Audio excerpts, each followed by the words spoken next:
Bueno, buenos días. Eh, Solo para comprobar, tienen a la vista la filmina que dice modelos de retroactividad y me escuchan. Si alguien me lo Efectivamente, confirma. profe. A las Ah, dos. Sí, bueno, señor. Señor. excelente, muchas gracias. Bueno, nos habíamos quedado en la lección anterior con el tema de irretroactividad. Habíamos visto el artículo 34 de la Constitución Política y habíamos señalado este, que la prohibición de retroactividad de Costa Rica es bastante más severa, bastante más amplia que la que existe en otras constituciones políticas. En concreto, dijéramos en otras constituciones, por ejemplo la española, por ejemplo la italiana, solamente se prohíbe la retroactividad en materia penal. En cambio, en Costa Rica está prohibida la retroactividad en todas las áreas del derecho y en concreto la retroactividad que se prohíbe es aquella que sea contraria a derechos patrimoniales adquiridos, estamos hablando de patrimonio, estamos hablando de propiedad y situaciones jurídicas consolidadas. Entonces vamos a intentar en la clase del día de hoy ver cómo afecta esto a la materia tributaria. Ya habíamos dicho que normalmente los problemas de retroactividad se afrontan desde las normas de derecho transitorio. Ya habíamos dicho que ese principio de irretroactividad del artículo 34 de la Constitución Política, si bien es más amplio que el de otras constituciones políticas, no es absoluto, está limitado por la materia. O sea, podría haber retroactividad siempre que no sea perjudicial, es decir, se admite la retroactividad in bonum, la retroactividad beneficiosa, y también se admite la retroactividad perjudicial, pero que no tenga que ver o que no afecte derechos patrimoniales adquiridos y situaciones jurídicas consolidadas. Ya habíamos comentado en la clase anterior, este transitorio primero de la ley 7900. Luego regresaremos a él. Profe, Dígame. sí, yo tenía una duda. Es que yo soy de las que tuvieron el problema con la pregunta del poder tributario y no sé al final qué va a pasar con eso. La respuesta es, los que tuvieron esa pregunta la tienen buena, porque eso fue error de diseño del profesor, no. Ah, ok, ok. Profe, y eso usted lo corrige en sus notas, ¿verdad? Casi no te oí, perdón, otra vez. Eso lo corrige usted ya en sus notas y todo, porque obviamente en el sistema de nosotros nos aparece. Si yo lo tengo que corregir, no sé cómo se corrige. Se supone que debería ser capaz de entrar al cuaderno de calificaciones de METIX y corregirlo, hacer el aumento de los puntos de esa pregunta. Pero no sé cómo hacerlo, confieso mi ignorancia tecnológica en este punto. Bueno, profe, muchas gracias. Con gusto. Decíamos que los temas de retroactividad tienen que ver con los efectos del cambio normativo. Y básicamente se suele decir que retroactividad es la aplicación de la norma nueva a hechos sucedidos bajo la vigencia de la norma anterior. O sea que aquí hay como varios términos de comparación. Hay hechos, situaciones de hecho, que pueden suceder antes o después del cambio normativo. Si suceden después del cambio normativo, no hay ningún problema de retroactividad. Si suceden antes del cambio normativo, la pregunta sobre si se aplican las leyes o la norma vieja o la norma nueva es la que nos plantea el problema de retroactividad. el profesor de Diego, que es un profesor español del siglo XIX de Derecho Civil, dijéramos que hizo una clasificación de la retroactividad,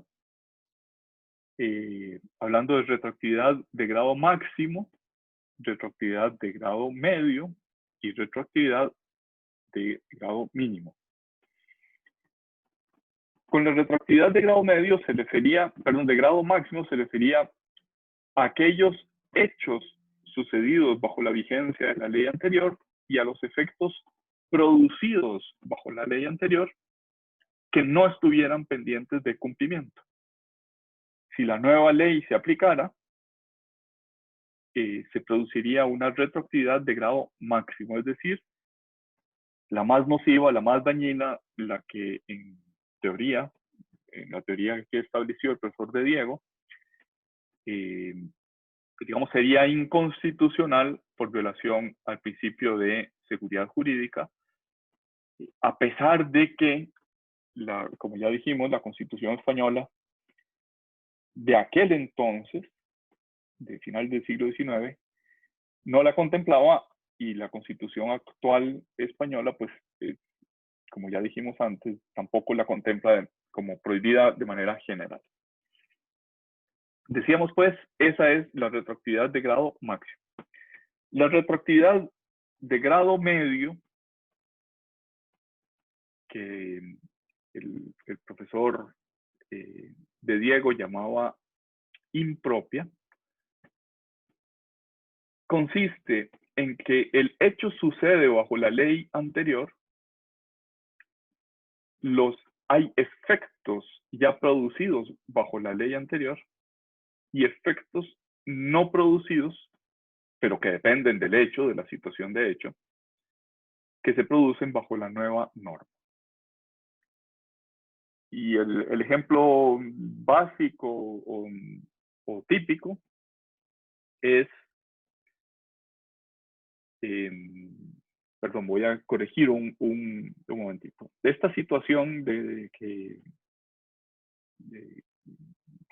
profesor de Diego es: los hechos acaecieron bajo la vigencia de la ley anterior, los efectos se produjeron unos durante la vigencia y otros luego de la vigencia de la ley anterior. Y este esquema aplica tanto para las dos categorías de retroactividad que vamos a ver, que son la retroactividad de grado medio y la retroactividad de grado mínimo. Es el mismo esquema. Lo que pasa es que el profesor de Diego decía que los efectos producidos bajo la ley anterior pueden haberse producido pero estar pendientes de cumplimiento. Ejemplo, bajo la vigencia de la ley anterior hay un contrato de arrendamiento. Pongámoslo en nuestro caso particular. En el 2019, el 1 de julio, entró a regir el impuesto al valor agregado que grava los alquileres. Entonces, un contrato de arrendamiento celebrado el 1 de enero del 2019 se celebró bajo la vigencia de la norma anterior, pero hay efectos que se producen bajo la vigencia de la ley nueva, de la ley que entró a regir el 1 de julio del 2019. Entonces, ¿qué pasa con el arrendamiento de junio? Que no se había pagado, es decir, se produjo la obligación, pero se paga el 15 de julio, se atrasó la persona que estaba obligada al pago de ese alquiler.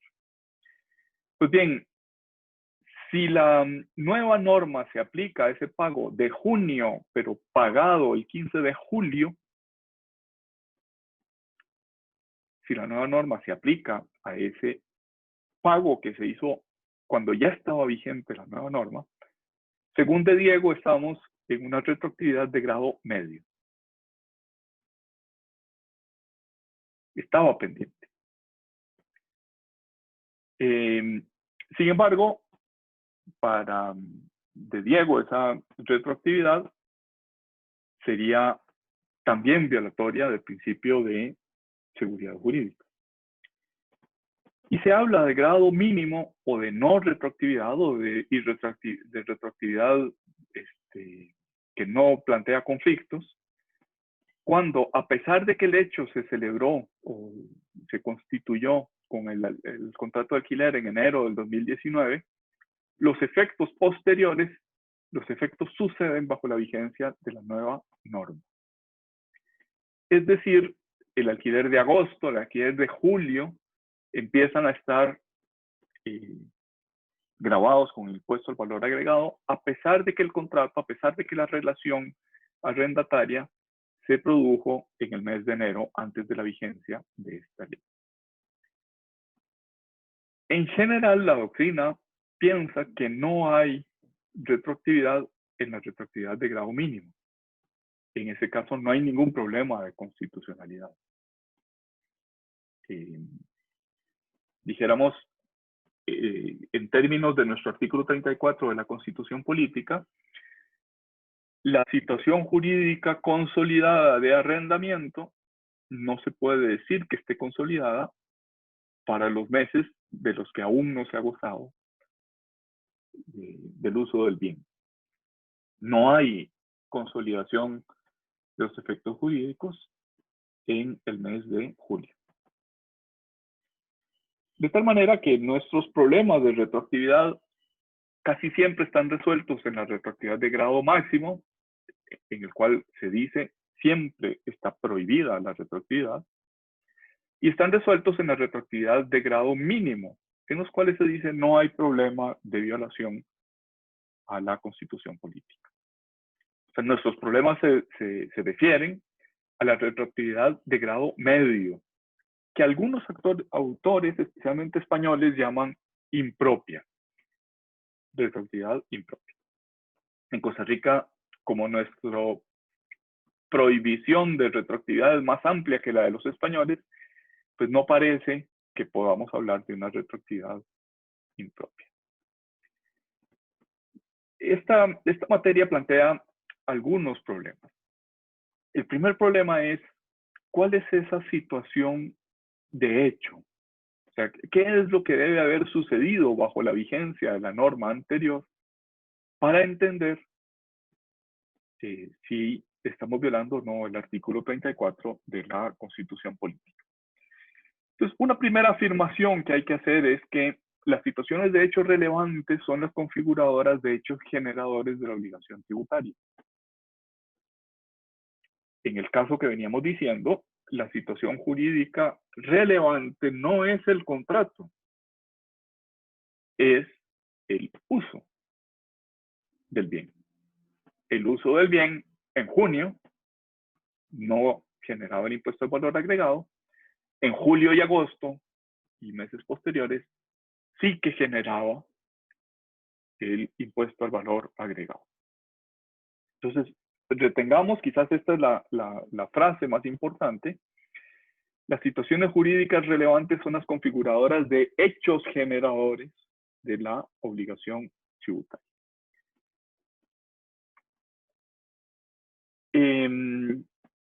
Antes de pasar la jurisprudencia de la sala primera, ha venido a decir que el hecho generador de la obligación tributaria no solo rige la obligación tributaria, sino todo lo que la rodea. En concreto, las formas de extinción de la obligación tributaria.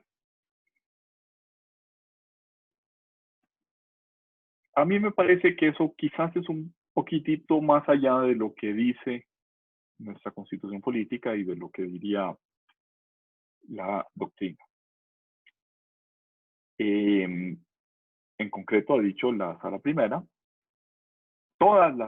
todo lo que rodea a la obligación tributaria, incluyendo las normas de extinción, quedan como petrificadas en el momento de suceder el hecho generador. Se incorporan a la obligación tributaria no solo las normas de la cuantificación, no solo las normas de la exigibilidad, no solo las normas de los accesorios, sino también las normas de la extinción de la obligación tributaria. A mí me parece que eso no es cierto. Esa consecuencia en cuanto a las normas de extinción no son ciertas, porque puede la nueva disposición, por ejemplo, acortar el plazo de prescripción.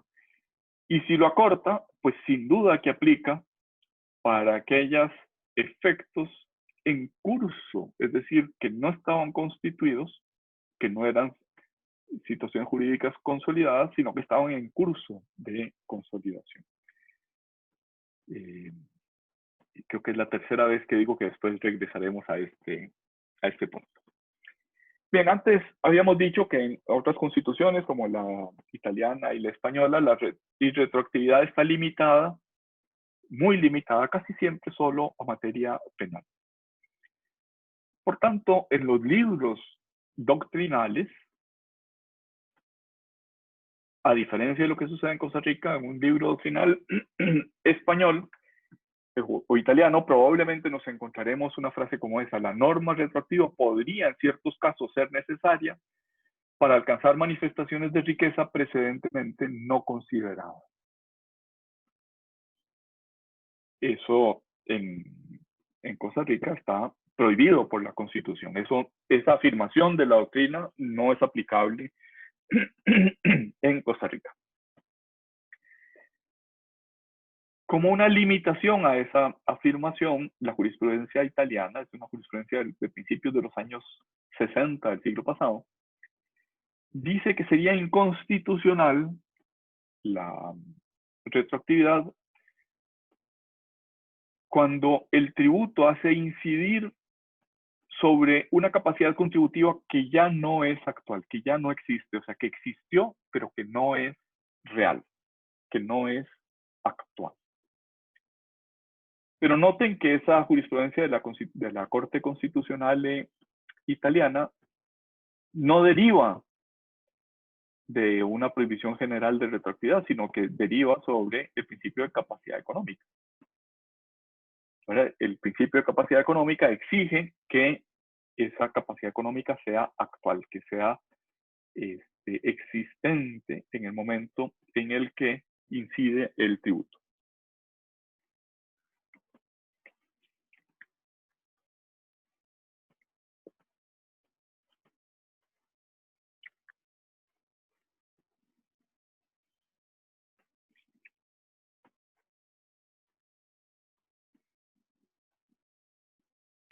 Una precisión que me parece que es importante hacer es que la norma aplicable es la norma que esté vigente en el devengo del hecho generador, es decir, cuando el hecho generador sucede, no cuando la obligación tributaria es exigible. O sea, no es lo mismo el devengo. Hace un rato habíamos hablado del voto 618 del año 2001 de la Sala Constitucional, que hablaba de la ley del impuesto, perdón, la reforma al Código Tributario que añadió intereses a las obligaciones tributarias a partir del 1 de octubre de 1999. Como recordarán, en aquella época, el impuesto a las utilidades, el impuesto sobre la renta, tenía un periodo fiscal que para la mayoría de los contribuyentes iba del 1 de octubre al 30 de septiembre. Es decir, el periodo fiscal 99 concluía el 30 de septiembre de 1999. Y la nueva ley que establecía intereses regía el 1 de octubre de 1999. Ese impuesto acaecido el 30 de septiembre del 99 era exigible a partir de el 15 de diciembre de 1999. Entonces vean, quizás con precisión casi quirúrgica, ¿Cuándo estaba en mora el contribuyente? A partir del 16 de diciembre de 1999. Es decir, el impuesto acaecido entre el 1 de octubre del 98 y el 20 de septiembre del 99 se constituyó en el último instante, a las 11:59 del 30 de septiembre, y en el siguiente instante, a las 12, o mejor dicho, a las 00 del 1 de octubre, empezó a regir la nueva norma. ¿Cuándo era exigible ese impuesto? Era exigible el 15 de diciembre del 99. ¿Cuál es el elemento clave para saber si aplicaban las nuevas normas sobre intereses, sobre accesorios? El elemento clave es el hecho generador, el devengo del hecho generador. No la fecha de exigibilidad de ese tributo, que como ya dijimos era el 15 de diciembre del año 99. Entonces, ¿cuál es el elemento clave en materia de retroactividad? El elemento clave es el hecho generador, la configuración del hecho generador. Una vez que el hecho generador está completo, nace o se devenga la obligación tributaria, y entonces toda la normativa que rige esa obligación tributaria es la que estaba vigente en ese instante del devengo. No tiene nada que ver la exigibilidad. No tiene nada que ver, dijéramos, las normas que empezaron a regir el 1 de octubre del 99.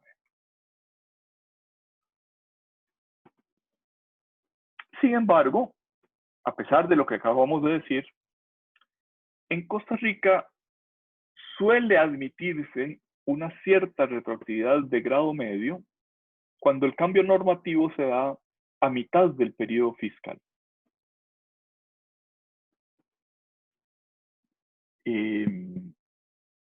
Ha sido frecuente en Costa Rica que cuando eso sucede, se modifica la ley. Por ejemplo, en el año 2001 se modificó una ley que se publicó el 7 de julio del 2001 y dice, bueno, pues aquí no ha acaecido el hecho generador, porque el hecho generador de esa obligación tributaria va a acaecer para la mayoría de los contribuyentes el 30 de septiembre del 2001. No ha acaecido y por tanto yo cambio la norma, yo legislador cambio la norma, y al 30 de septiembre ya está plenamente en vigor la nueva norma. Y ahí el problema es que, dijéramos, el hecho generador de la obligación tributaria se termina de configurar en el último instante del 30 de septiembre. Pero es lo cierto que ya empezó a configurarse desde el 1 de octubre del periodo anterior. Y por tanto, al menos habría una retroactividad de grado medio para aquella parte del hecho generador que, si bien no está completo, si bien no está constituido, empezó a cumplirse, empezó a ejecutarse el 1 de octubre anterior.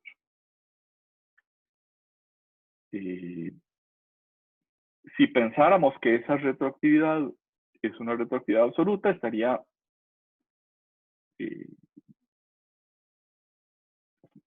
dijéramos, de alguna manera prohibida por la Constitución política, pero no es de grado absoluto, puesto que la situación jurídica no se ha consolidado sino hasta el 30 de septiembre siguiente. O sea, lo que hay es una retroactividad de grado medio. La pregunta ¿es posible que haya retroactividad de grado medio? Y les voy a poner un ejemplo. Quizás un inversionista hace su inversión pensando esta actividad está grabada, perdón, esta actividad está exenta, y a mitad de camino, a mitad del periodo fiscal, antes de que se configure, ya deja de estar grabada, deja de estar exenta, perdón, y empieza a estar grabada. Es decir, hay una suerte de engaño de los poderes públicos hacia ese inversionista. Hay una suerte de venga, invierta, haga su cálculo económico y después, ¿sabe qué? Siempre le cobro el tributo a pesar de que estuviera antes declarada exenta. No hay un problema de retroactividad de grado máximo o absoluto, puesto que el hecho generador no se había terminado de configurar. Pues bien, en Costa Rica, ante ese tipo de situaciones, se ha en general optado por dividir el periodo impositivo anual en dos partes. Una parte, digamos en este caso del 2001 hasta el 7 de julio del 2001, desde el 1 de octubre anterior, y del 8 de julio hasta el 30 de septiembre con la nueva norma. Y se hizo de una manera un poco curiosa. Como el impuesto es anual, como las tarifas del impuesto son anuales, pues esa operación, esa tarifa no se podía aplicar a periodos menores que el año. Entonces, lo que hizo la resolución general 2201 del año 2001 fue que obligó a los contribuyentes a que calcularan con la ley vieja el impuesto como si hubiera estado vigente todo el año, o sea, como si hubiera estado vigente todo el periodo fiscal de entre el 1 de octubre y el 30 de septiembre. Y en segundo lugar, los obligó a hacer el mismo cálculo con la ley nueva como si hubiera estado en vigor todo el periodo fiscal, desde el 1 de octubre hasta el 30 de septiembre. En ambos casos, sabiendo que había habido un cambio normativo el 7 de julio. Pues bien, con esos dos resultados, con la ley vieja aplicada a todo el periodo, con la ley nueva aplicada a todo el periodo, la resolución 2201 obligaba a sumarlas, dos resultados, perdón, antes de sumarlas, obligaba a multiplicar el resultado primero, el de toda la ley, como si hubiera estado en vigor todo el año, y multiplicarla por la proporción del número de días en que estuvo en vigente la ley. Es decir, los 6 meses, 9 meses y 7 días. Y para el primer resultado, y los 2 meses y 23 días para el segundo resultado. Hecha esa multiplicación, es decir, sacada la proporción, obligaba a sumar las dos proporciones. Repito, porque creo que me hice bolas un poquito con la explicación. Con la ley vieja, se calcula el impuesto como si hubiera estado en vigor todo el año. El resultado se multiplica por la proporción que da 9 meses y 7 días entre 365 días. Y ese resultado es el sumando superior.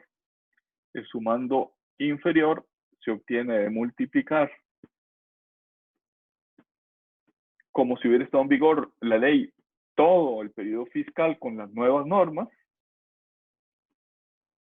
y multiplicando ese resultado por 2 meses y 23 días, ese es bueno, 2 meses y 23 días entre 365. Esa es la proporción del segundo sumando. Los dos sumandos, las dos proporciones, suman el impuesto a pagar en el periodo fiscal 2001. Entonces, ¿qué se consigue con esto? Se consigue que la retroactividad sea, en realidad, pase de grado medio o pase a grado mínimo. Porque en teoría, no se aplicó la nueva norma a ningún caso, a ningún hecho que hubiera sucedido bajo la vigencia de la ley anterior. Hasta donde yo sé, esa forma de calcular el impuesto de la renta del periodo fiscal 2001 no fue declarada inconstitucional, no fue objeto de acciones de inconstitucionalidad y no se produjeron ese tipo de problemas. En el periodo fiscal en el que estamos actualmente, en el periodo fiscal 2020, sucede algo un poquito parecido. La ley 9635 modificó el periodo fiscal de impuestos sobre la renta general, que era del 1 de octubre al 30 de septiembre siguiente, lo cambió a que sea del 1 de enero al 31 de diciembre. ¿Y qué pasa con el periodo fiscal en curso? ¿Qué pasa con el periodo fiscal que inició el 1 de octubre, pero que al llegar el 30 de septiembre, la ley que obligaba a que ese día se acababa el periodo fiscal ya no estaba vigente? La que estaba vigente es la nueva ley que decía que el periodo fiscal se cambia, se fenece el 31 de diciembre. Pues bien, el reglamento, no la ley, el reglamento estableció un periodo fiscal extraordinario de 15 meses. Y según ese reglamento, y ahí sí puede haber un problema de constitucionalidad, ese periodo fiscal de 15 meses es un periodo fiscal todo el cual se rige por la nueva ley. Tiene el reglamento unas fórmulas algo complicadas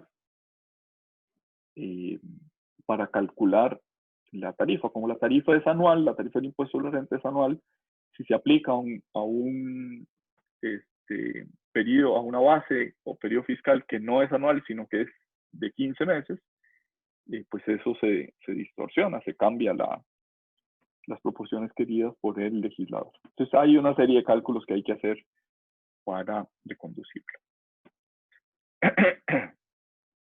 Bien, otro ejemplo, en el 2003 hubo un cambio normativo que gravó con impuestos extraordinarios, es decir, no el impuesto ordinario, sino un impuesto extraordinario, un recargo sobre el impuesto ordinario, los rendimientos del mercado financiero. En esa ocasión se decía, bueno, las operaciones financieras o captaciones que los generan tuvieron lugar bajo el imperio de la ley anterior. Bajo el imperio de la ley nueva hay un rendimiento de mercado financiero que debe ser grabado según esta directriz del 2003 con las nuevas normas. Aquí parece que hay una retroactividad de grado medio y pareciera que esa está prohibida por nuestra constitución política. Esa misma decisión de la directriz de tributación del 7 de enero de 2003 también se subió de categoría y formó parte del artículo 21 del reglamento de la Ley de Contingencia Fiscal del 2003. Ahora vamos a ver cómo aplica el cambio normativo en materia de exenciones. Aquí tal vez es importante considerar que el presupuesto de hecho importante no es el devengo del tributo, no es el hecho generador, sino el presupuesto de hecho de la exención. O sea, ¿cuál es la situación jurídica? ¿Cuándo se consolida la situación jurídica? Con las normas que estén vigentes cuando sucede el presupuesto de hecho de la exención. El artículo 63 del Código Tributario dice que, aunque haya disposición expresa de la ley tributaria, la exención no se extiende a los tributos establecidos posteriormente a su creación. Esta disposición expresa en la ley tributaria pretende cubrir un supuesto muy frecuente en Costa Rica en lo que se establecía una exención diciendo, bueno, pues todos los tributos presentes y futuros no se aplicarán para la Cruz Roja, no se aplicarán para el hogar de ancianos, no se aplicarán. Ese y futuros, ese es el que está, digamos, en contraposición con esta norma del artículo 63. El artículo 63 dice la exención en esos supuestos no se extiende a los tributos nuevos, establecidos, creados. Es decir, solo se aplica a los tributos que estuvieran vigentes en el momento de creación de la exención.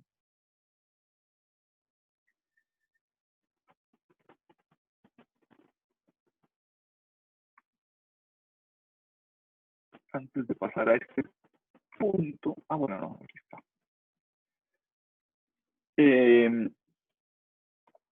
¿Qué quiere decir los tributos creados? ¿Qué quiere decir los tributos establecidos luego de la creación de la exención?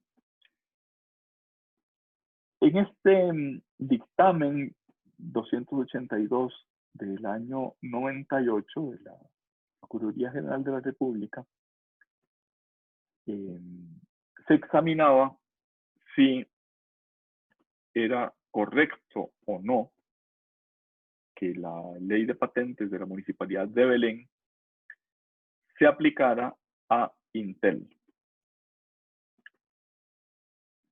Pues han pasado varios años desde entonces, han pasado 20 y pico años, 22 años.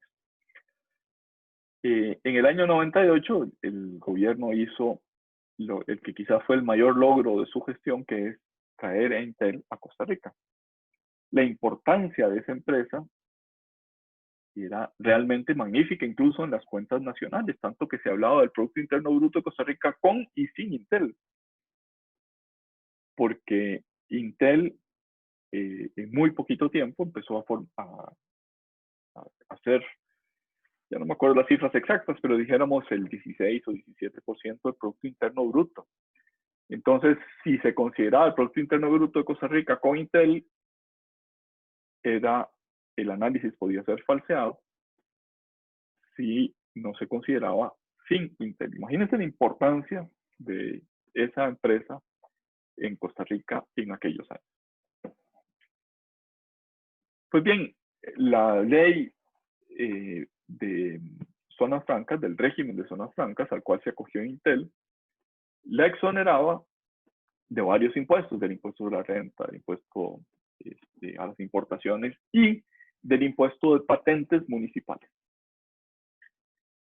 Los de la Municipalidad de Belén, por decirlo de algún modo, se avivaron y dijeron, no, esta empresa tan grande, inmensa en mi territorio, yo quiero que pague el impuesto de patentes municipales. Entonces, modificaron su impuesto de patentes municipales. Recordarán que la iniciativa de los impuestos locales o municipales tiene que venir del Consejo Municipal, se propone a la Asamblea Legislativa y la Asamblea Legislativa solo puede aprobar o improbar ese nuevo impuesto de patentes municipales. Pues bien, hicieron ese procedimiento,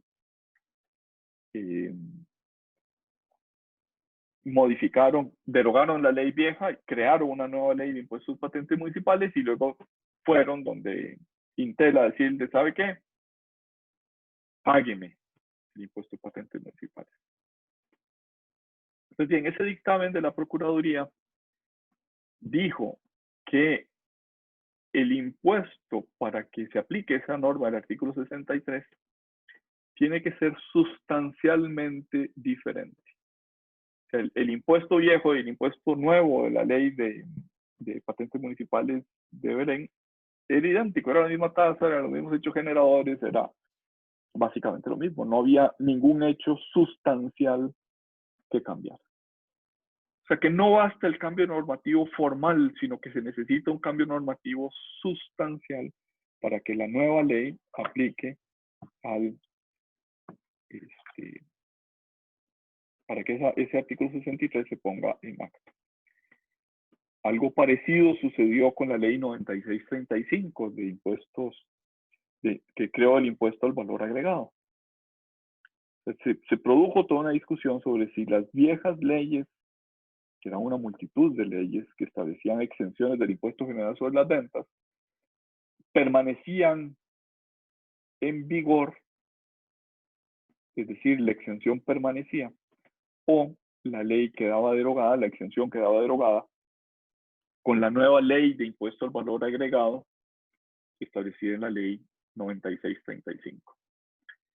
Nuevamente, ¿qué dijo la Procuraduría? A esta Filmina le hace falta el nuevo dictamen de la Procuraduría del año 2019. Lo que dijo nuevamente es la ley vieja, impuesto al valor sobre las ventas, y la ley nueva no son sustancialmente distintas. Tanto es así que la vieja ley de impuesto al valor, impuesto general sobre las ventas, decía este impuesto es un impuesto al valor agregado.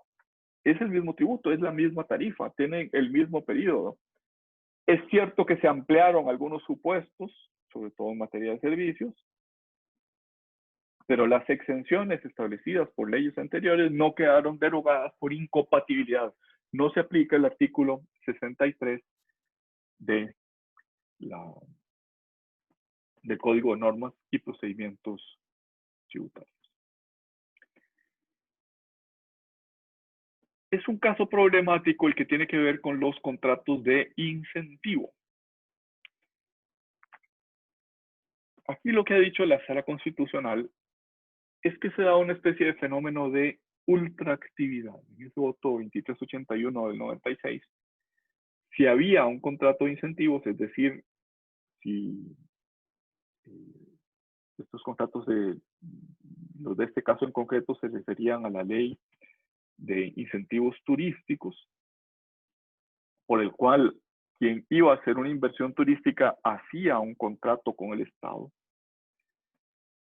Y ese contrato no era un contrato como los contratos civiles, no era un acuerdo de intercambio de voluntades, sino que era, dijéramos, más parecido a una concesión, por la cual el Estado le garantizaba a quien hacía ese contrato de incentivos una exención por un plazo de 10 años o de 12 años en algunos supuestos de inversión fuera del área metropolitana.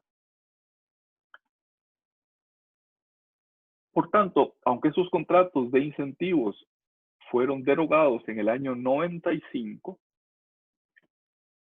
algunos de ellos, otros perdieron todavía más en el tiempo, la Sala Constitucional dijo quienes tenían contrato de incentivo se produce un fenómeno de ultraactividad, es decir, los efectos nacidos bajo la nueva ley, bajo la vigencia de la nueva ley, siguen rigiéndose por la ley anterior en virtud del contrato de incentivos.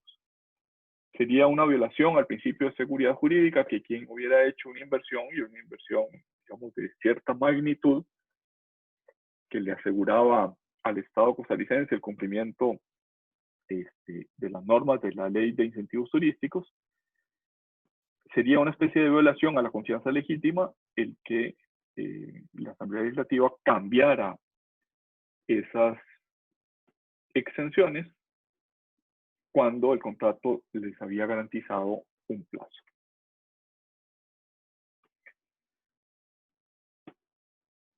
Entonces, ¿qué consecuencias podemos sacar de lo que hemos dicho hasta ahorita?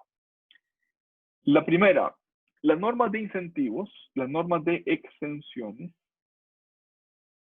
se interpretan de acuerdo con todos los métodos comúnmente admitidos en derecho. ¿Cuáles son esos métodos comúnmente admitidos en derecho? Los que están en el artículo 10 del Código Civil, según su contexto y atendiendo fundamentalmente a su espíritu y finalidad. En segundo lugar, otra consecuencia que deberíamos sacar de lo que acabamos de decir es que el concepto de tributo es sustancial, no meramente formal. No basta haber migrado del impuesto de ventas al impuesto al valor agregado. El impuesto al valor agregado no es enteramente un nuevo tributo, sino que el cambio tiene que ser un cambio sustancial. También lo dijo la Procuraduría con esa misma teoría respecto al cambio de impuesto territorial al impuesto de bienes inmuebles que se dio en el año 1995. O sea, tenemos varios supuestos en los que la Procuraduría ha dicho lo mismo y ha sido generalmente admitida como cierta esa teoría.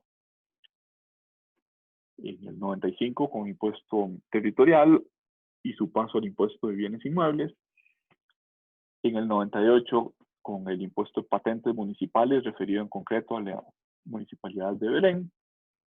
Y más recientemente con el paso del impuesto al valor agregado desde el viejo impuesto general sobre las ventas. Es decir, el cambio de tributo tiene que ser sustancial, no meramente formal. No basta con que cambien algunos supuestos. Por ejemplo, en el paso del impuesto de ventas al impuesto al valor agregado, que se haya ampliado el hecho generador para que incluyera servicios que antes no estaban grabados. Un minutito, por favor.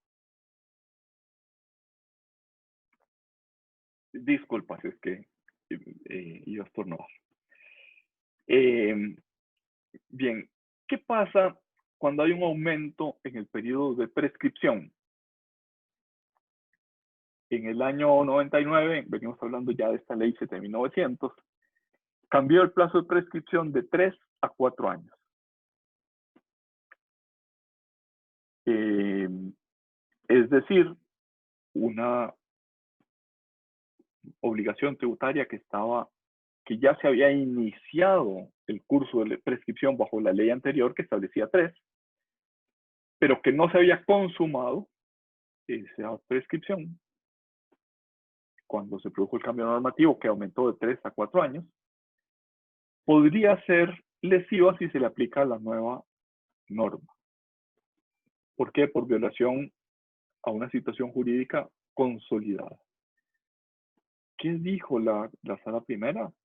La sala primera es el hecho relevante es el hecho generador. Con el hecho generador se incorporan a la obligación todas las normas, incluyendo las de prescripción.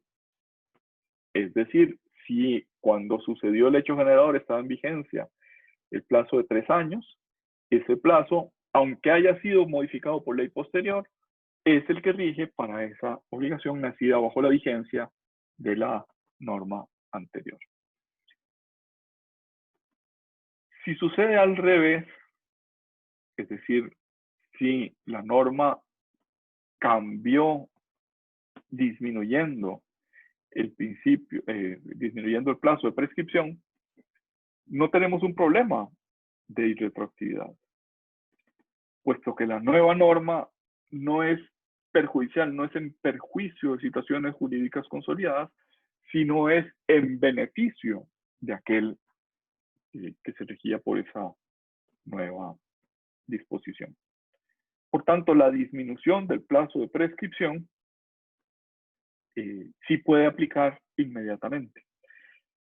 Dijéramos aquí el principio constitucional aplicable no es el de la prohibición de retroactividad, artículo 34, sino es el de la vigencia de las normas. Las normas rigen a partir del momento de su publicación o 10 días después, si no dice nada la ley. Hasta ahorita hemos venido hablando de la obligación tributaria principal, de la vigencia de la norma, de la configuración de la obligación tributaria, incluso hablamos de la extinción de su obligación tributaria principal. ¿Qué pasa con las obligaciones accesorias o con las sanciones? El artículo 57 del Código de Normas y Procedimientos Tributarios establece que se debe aplicar la tasa de interés que estuviera vigente en cada momento. Es decir, ese artículo 57 obliga a revisar la tasa de interés de manera general cada 6 meses. Debe actualizarse esa tasa de interés y hay una fórmula de cálculo algo complicada, léanla por favor en el artículo 57 del Código de Normas y Procedimientos Tributarios, pero básicamente es un promedio de las tasas activas de los bancos comerciales del Estado en las obligaciones civiles a 6 meses. Ese promedio, que puede ser incrementado hasta en 10 puntos porcentuales por la administración tributaria, es el que aplica para las obligaciones tributarias. ¿Cuál es la idea? Debe ser más pesada la tasa de interés tributario que la tasa de interés comercial, pero tiene un límite ese más pesado, no puede exceder de más de 10 puntos porcentuales. Si no recuerdo mal, al día de hoy esa tasa de interés anda en 12.2% anual. Y en septiembre de este año se va a cambiar. No sé si se va a cambiar para arriba o para abajo, pero me imagino que muy probablemente se va a disminuir esa tasa de interés porque los bancos seguramente van a tener tasas mucho más bajas de interés a raíz de esta pandemia. Entonces, lo que dice el artículo 57 es que, por ejemplo, mi obligación tributaria del año 2019, si no lo hubiera pagado, el 16 de diciembre empezó a correr una tasa de interés la que estaba vigente en ese momento. En marzo se cambió a 12.2%. En septiembre se va a cambiar, no sé, pero me imagino que probablemente va a bajar, supongamos que va a bajar a 10%. Y en marzo del año 2021, cuando pago esa obligación que dejé pendiente, probablemente ya va a haber una nueva tasa de interés, porque lo usual es cambiarla en los meses de marzo y septiembre. Entonces, no hay aquí retroactividad, puesto que los intereses nacen, la obligación accesoria nace por el retraso en el pago y van naciendo esos intereses por cada día de atraso. Es decir, ¿cuándo empieza a regir el 12.2%? Pues el día de su publicación en la Gaceta en marzo de este año 2020. ¿Cuándo empezará a regir el 10%? Si es que se cumple la bolita de cristal del profesor Oriamuno de que esa tasa de interés va a bajar en septiembre, pues cuando se publique en la Gaceta de ese mes. Algo parecido sucede con las multas, con las sanciones, con la sanción de cierre de negocios o la sanción de que no se podrán emitir certificaciones a las sociedades que estén, que hayan omitido la declaración del registro de accionistas. ¿Cuál es la ley aplicable? La ley que esté vigente en el momento en el que se comete la conducta sancionada.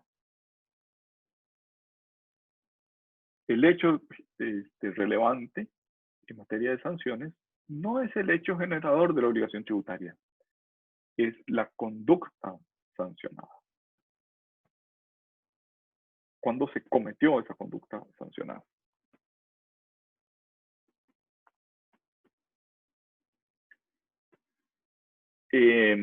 Regresemos a nuestro caso de la ley 7900, que, como ya he dicho varias veces, empezó a regir el 1 de octubre del año 99. Ya dijimos, la materia de los intereses, la causación de los intereses, tenía que ver con el hecho generador. Es una obligación accesoria de ese hecho generador. Por tanto, la norma de intereses que estaba vigente al 30 de septiembre.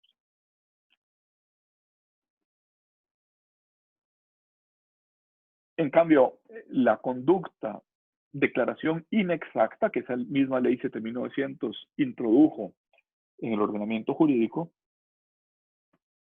respecto del impuesto sobre la renta, periodo fiscal 99, que se terminó de configurar el 30 de septiembre del 99, su declaración se produjo, su declaración inexacta o su declaración no conforme con la normativa, se produjo el 15 de diciembre del año 99. Es decir, aunque se refiriera a la obligación tributaria acaecida el 30 de septiembre, la conducta a sancionar, la conducta declaración inexacta, se produjo el día que presenté la declaración, a saber, el 15 de septiembre de diciembre o en otra fecha posterior.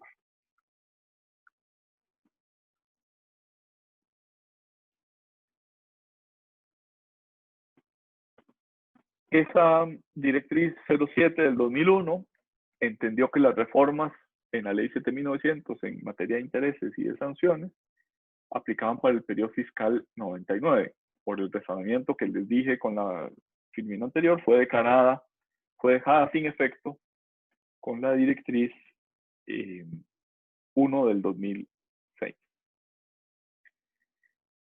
Bien, vamos a cambiar ligeramente de materia. Ya no estamos en aplicación de las normas en el tiempo, sino que vamos a pasar a aplicación de las normas en el territorio, en el lugar. Y lo vamos a hacer a partir de la imposición sobre la renta.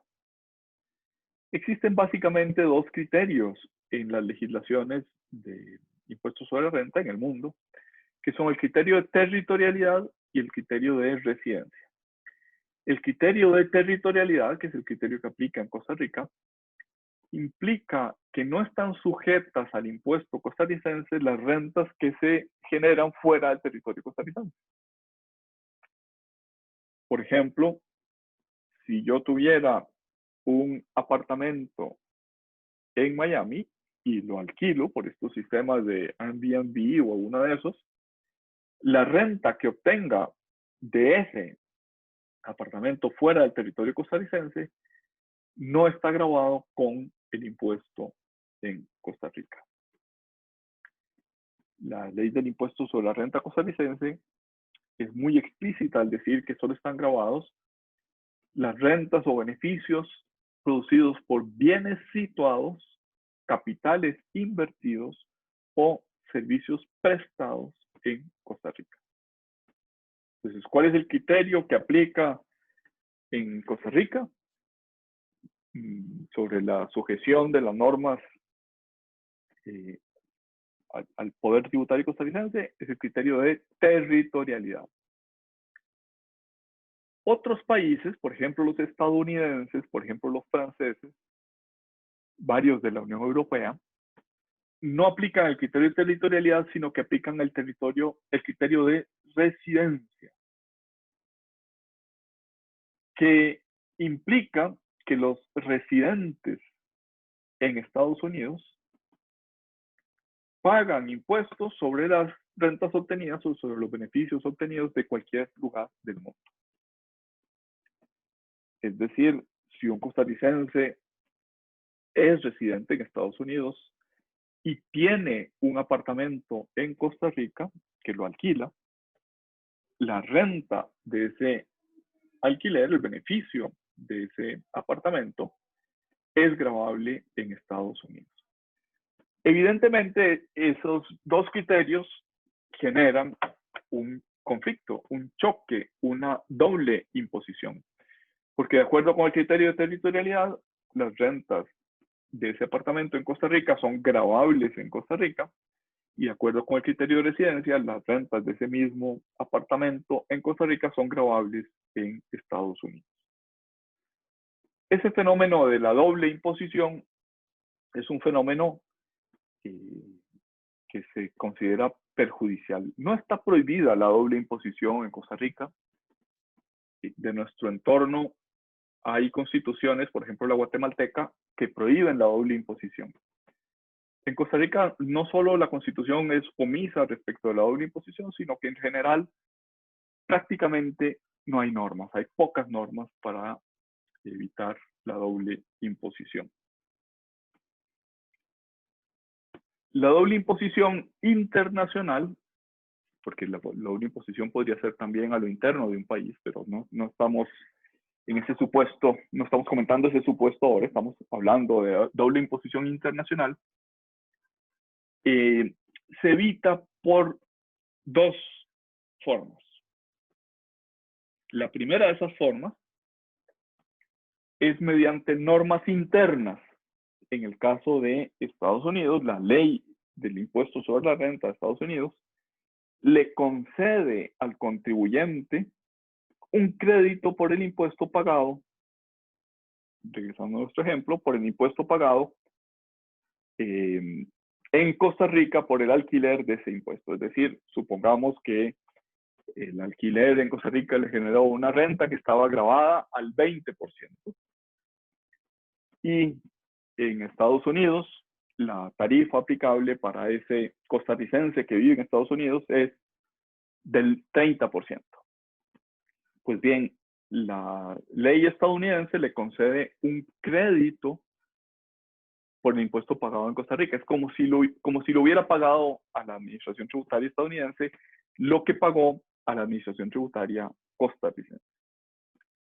Entonces, la primera forma de evitar la doble imposición o de atenuar la doble imposición es mediante normas de carácter interno, y básicamente esas normas son normas de crédito, conceder un crédito por impuesto pagado en el otro país. La segunda forma de evitar o de atenuar o de disminuir la doble imposición es mediante tratados internacionales, mediante convenios que suelen llamarse CDI, convenios para evitar la doble imposición.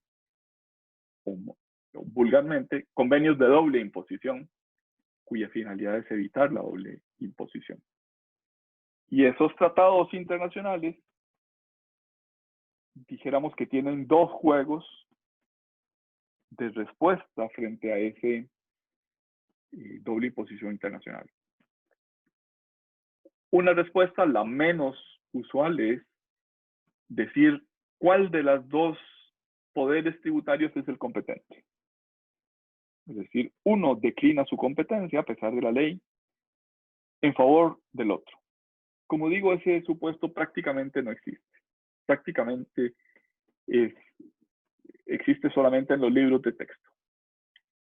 Y el segundo criterio, que es el más frecuente en los modelos de los tratados, los de la OCDE y los de Naciones Unidas para evitar la doble imposición, es distribuirse el poder tributario. Sobre esa renta del apartamento costarricense, ¿cuánto le corresponde al erario público costarricense? Y en el caso de otro erario, que por ejemplo podría ser el mexicano, podría ser el alemán o podría ser el español, los tres países con los que Costa Rica tiene firmados convenios de doble imposición, ¿cuánto le corresponde a esos fiscos mexicano, alemán o español?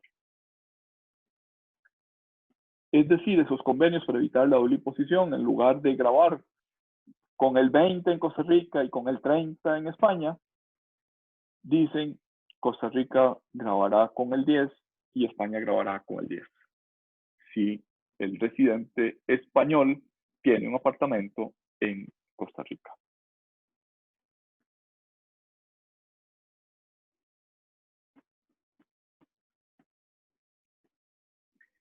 Bien, pasamos ahora, esta materia que veníamos diciendo sobre la aplicación de las normas en el espacio, tiene especial relevancia en materia de impuesto sobre la renta.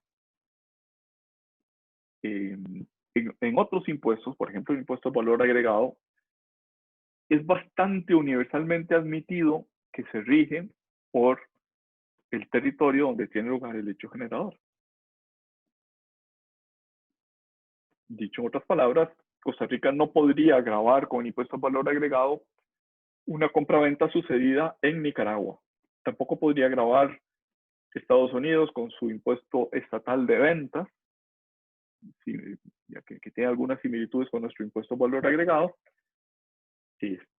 Operaciones de compraventa acaecidas al sur del río Bravo, o en Argentina, o en España, o en China. Son criterios de territorialidad. Y ese criterio de territorialidad en impuesto al valor agregado es bastante más severo incluso que el criterio de territorialidad que existe, en materia de impuesto sobre la renta. Voy a tratar de ejemplificar qué quise decir con esto que acabo de señalar.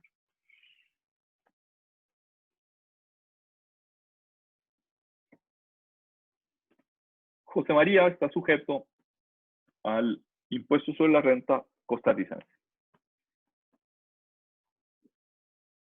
Pero hace muchos años, en el milenio pasado, José María también fue notario en Guatemala. Yo estudié en Guatemala y por azares del destino fui notario en Guatemala. Ya no lo soy, pero lo fui durante varios años. Pues bien, después de estudiar allá, yo me trasladé a Costa Rica y era notario en Costa Rica. Pues bien, cuando tenía como año y medio de ser notario en Costa Rica, me llamó mi antiguo jefe en Guatemala y me dijo, mira, necesito que te vengas conmigo a Bahamas para que autentiques una firma en unos contratos que se van a celebrar en Bahamas que van a tener efecto en Guatemala.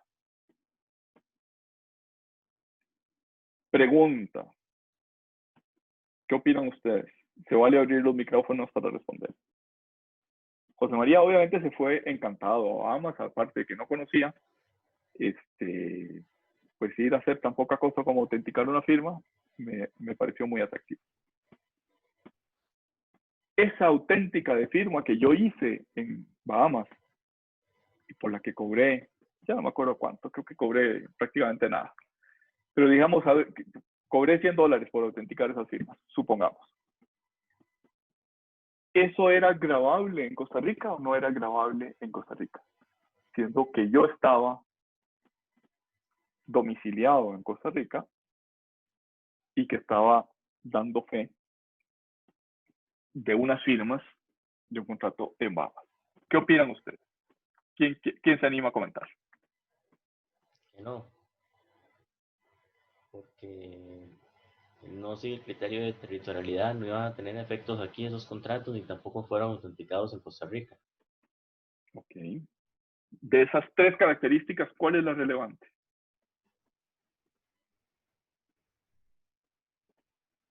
Territorialidad. Sí.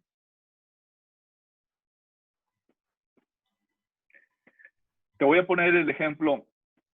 Eso, profe, no hay convenio de doble imposición entre esos dos países. Y Sí. así Costa Rica es territorial. Usted sí efectuó el hecho en Bahamas. Y la cosa es de que también usted efectuó como notario guatemalteco, no como notario costarricense. Ajá, me gusta esa última afirmación. Entonces, como usted actuó como notario guatemalteco, ni siquiera hay un tipo de como relación como agente o representante del Estado costarricense. Por tanto, no existe ninguna relación de fuente. Sí, pues, tal vez me hizo falta en la pregunta y en el ejemplo que les estaba poniendo, me hizo falta poner el otro extremo.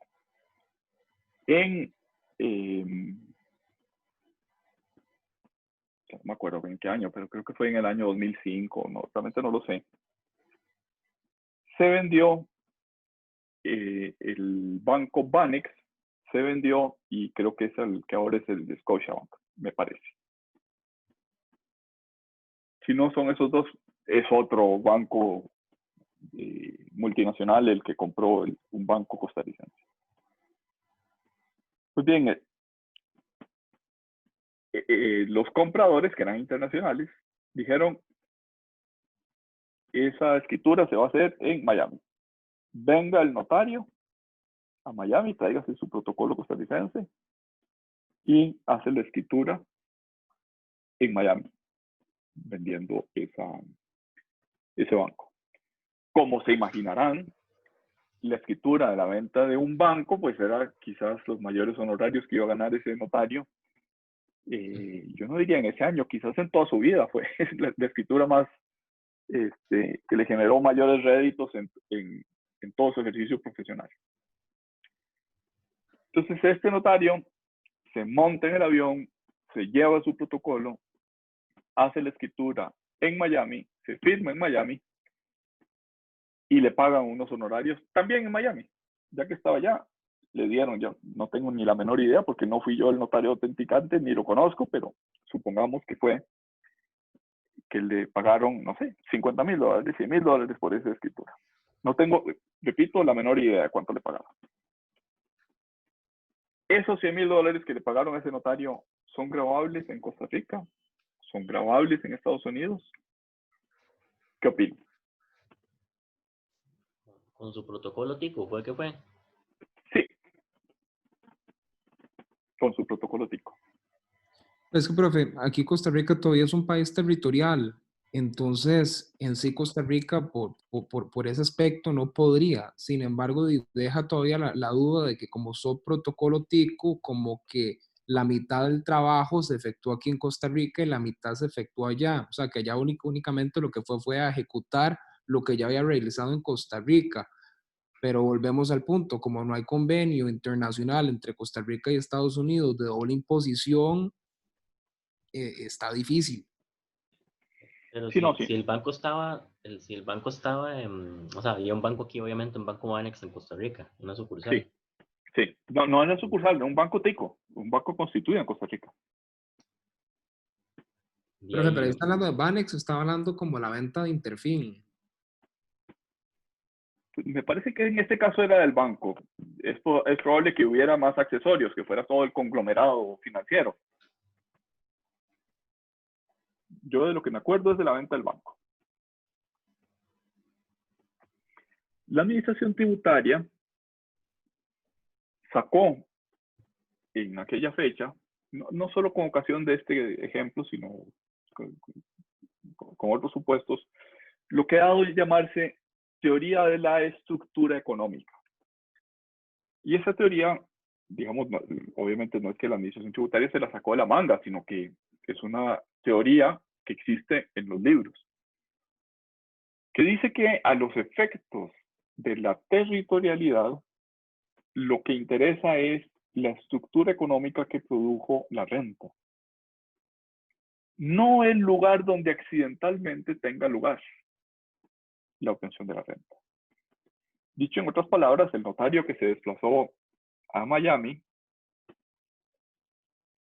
accidentalmente está fuera, pero la estructura que produjo el impuesto, perdón, que produjo el hecho generador de los ingresos, es una estructura costarricense. Él es un notario en Costa Rica. Si no hubiera sido porque es notario tico, no lo hubieran llevado a Miami a firmar esa escritura. Él está colegiado en Costa Rica, él estudió en Costa Rica, él es notario tico, él tiene que pagar la garantía, los fondos, crear los fondos de garantía notariales de Costa Rica. Él tiene que estar al día con las cuotas del colegio profesional en Costa Rica. En otras palabras, lo importante no es dónde materialmente tiene lugar la obtención de la renta, sino dónde está situada la estructura económica que genera esos ingresos. Pero ahí ya cambió mucho lo que estaba diciendo en el caso, porque diciendo así, como usted lo está estipulando, ya sería el individuo que tiene que ir al registro a registrar la transacción en Costa Rica, pagar los timbres y pagar todo el tema del procedimiento que se efectuó en Costa Rica. Entonces ya no termina de ser una simple se me fue la palabra, eso, la firma, perdón, en Estados Unidos, sino más que todo, toda la parte registral también en Costa Rica. Sí, de hecho, el que compró el banco, me parece que no era estadounidense, o sea, se firmó en Miami simplemente porque Miami es la capital de los negocios latinoamericanos. Pero lo que interesaba en este caso era la estructura para generar esas rentas, fue una estructura costarricense. Entonces, por esa vía, la administración tributaria, digamos, ha ido aplicando y es generalmente admitido que la estructura económica es la que debe considerarse relevante. Si no, podría suceder que, especialmente en un país tan chico como Costa Rica, hay un contrato importante y yo no te digo, Dave, vamos a Miami y lo firmamos allá, aunque todas las partes sean ticas. O vamos a Panamá, cruzamos la frontera y firmamos el contrato en David. O en Nicaragua, una vez que pase la pandemia. O sea, ponemos un pie afuera, firmamos afuera, yo como notario doy fe de que ya estoy al norte de la frontera de Peñas Blancas, y con eso evadimos el impuesto o evitamos el impuesto. Entonces, la teoría de, no solo de la administración tributaria, sino que es una teoría, digamos, de bastante solera en los libros, dice que lo importante es la estructura económica. Ahora, ¿dónde llega la estructura y dónde llega la fuente? Me parece a mí que la administración tributaria ha abusado de esa teoría de la estructura económica y ha dicho, por ejemplo, que los bancos costarricenses que sacan dinero de Costa Rica, de sus utilidades, y lo invierten en la Bolsa de Valores mexicana o en la Bolsa de Valores estadounidense, la estructura es una estructura costarricense y por tanto los rendimientos de esas inversiones fuera de Costa Rica están domiciliados, están de alguna manera territorializados.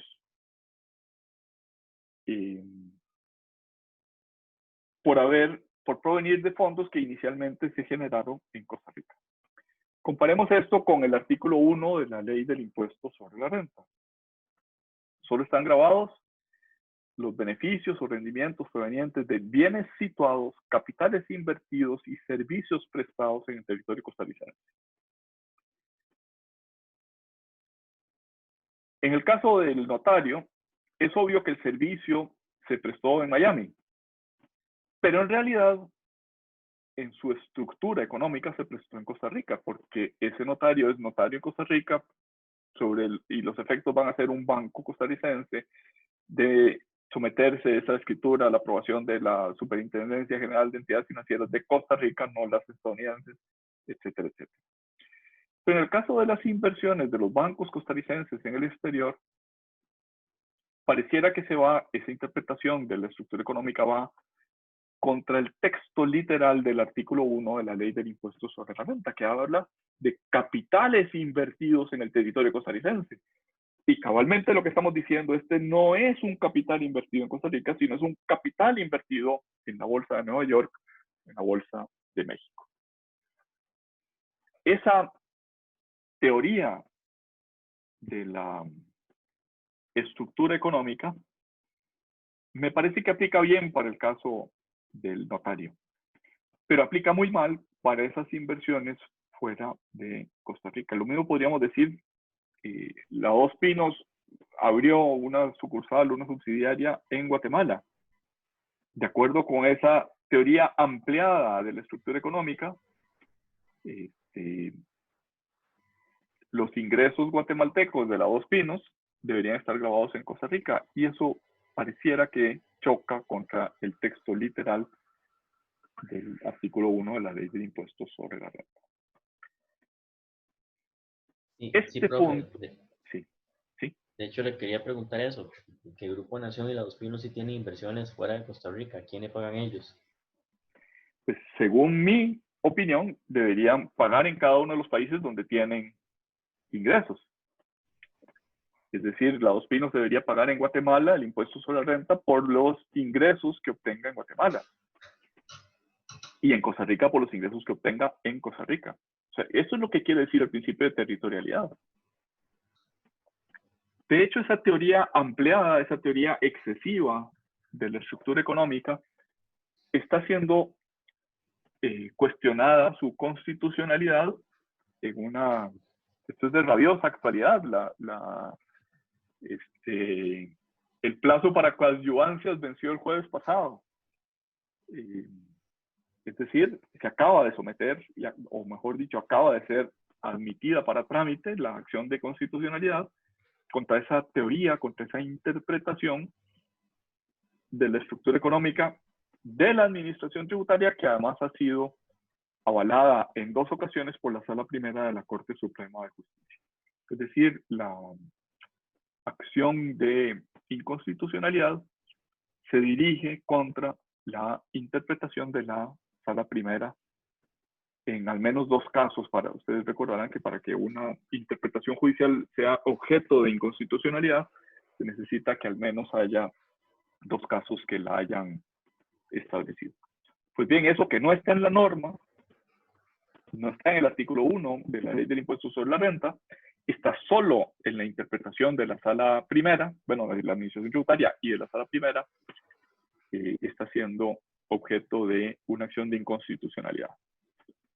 Que muy probablemente pues no habremos sabido en qué termina cuando se haya acabado el curso, pero me pareció importante mencionárselo.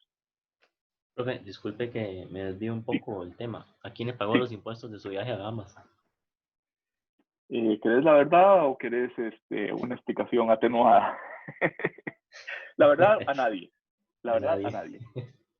Lo correcto hubiera sido que lo pagara en Guatemala. ¿Por qué? Porque la estructura económica que se utilizó fue la estructura guatemalteca. O sea, yo fui como notario guatemalteco a Bahamas a dar fe de la firma de unos contratos que iban a tener efecto en Guatemala. La estructura tica no tenía nada que ver en esa obtención de esos ingresos. Lo que pasa es que viviendo en Costa Rica era muy difícil pagar impuestos en Guatemala por esa transacción. O sea, hubiera salido más caro el viaje a Guatemala. Eso fue hace bastantes años, ¿verdad? No se podía hacer pagos por internet en esa época. De hecho, para poder ir yo a Bahamas, tuve que pedir que parte del pago me lo hicieran en Guatemala, pagando las cuotas que yo tenía pendientes de pago en el Colegio de Abogados y Notarios de Guatemala. O sea que en realidad pues fue un viaje de placer más que un viaje realmente de trabajo. Una de las cosas más bonitas que me llamó la atención de Bahamas es que se maneja por la izquierda, como los ingleses. Como fue colonia inglesa hasta hace muy poco, se maneja por la izquierda. Y no pueden imaginarse el conflicto mental que tiene uno cuando ve venir un carro en contravía, supuestamente.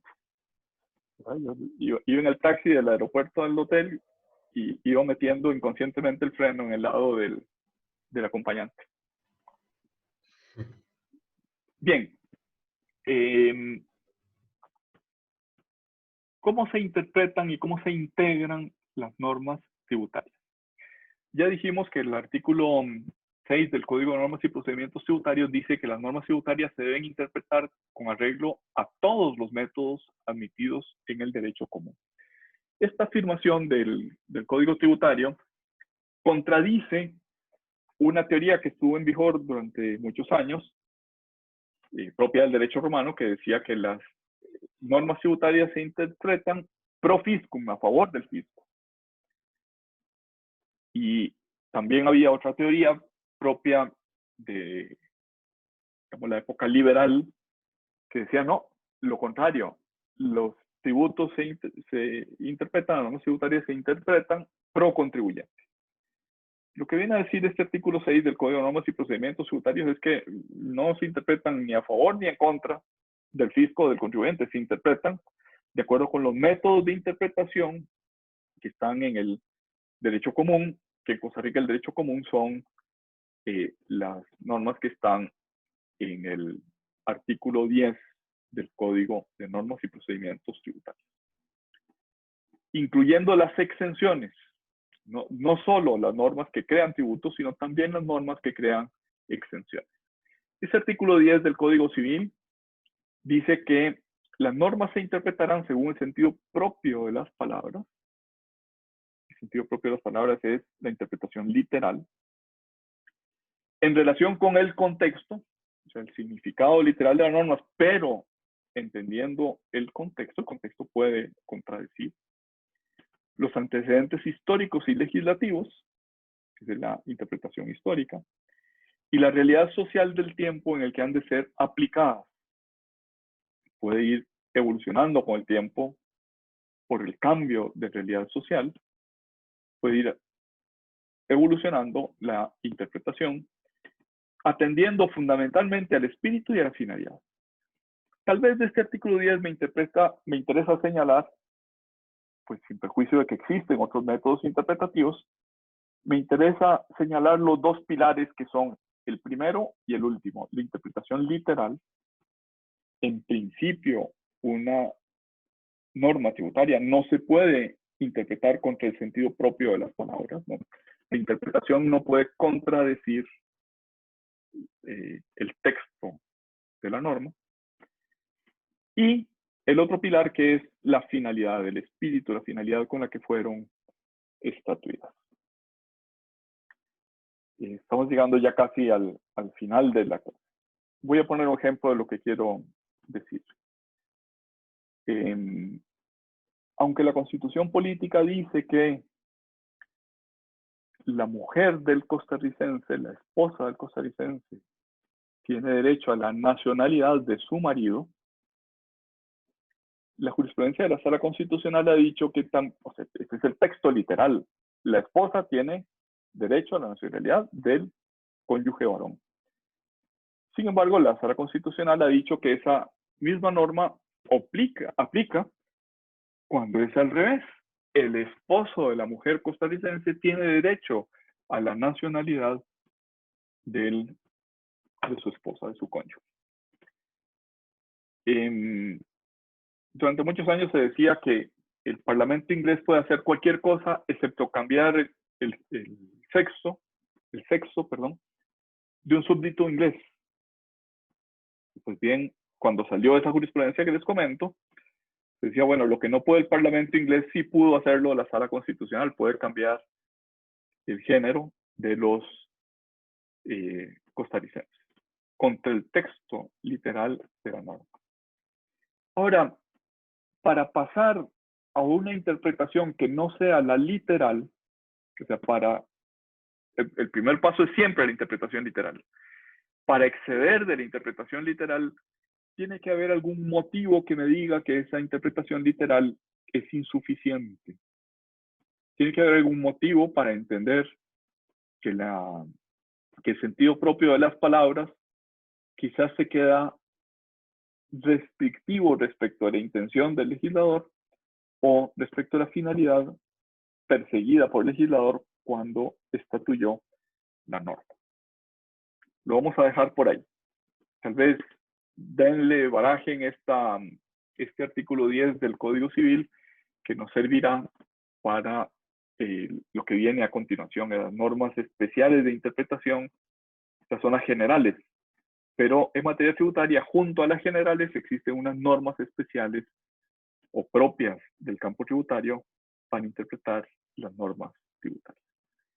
Si les parece, lo dejamos ahí por el día de hoy. Les agradezco su atención. Estoy a su disposición para preguntas si alguno tiene alguna. Y si no, pues quedamos así donde estamos. Muchas gracias. Feliz almuerzo, profe.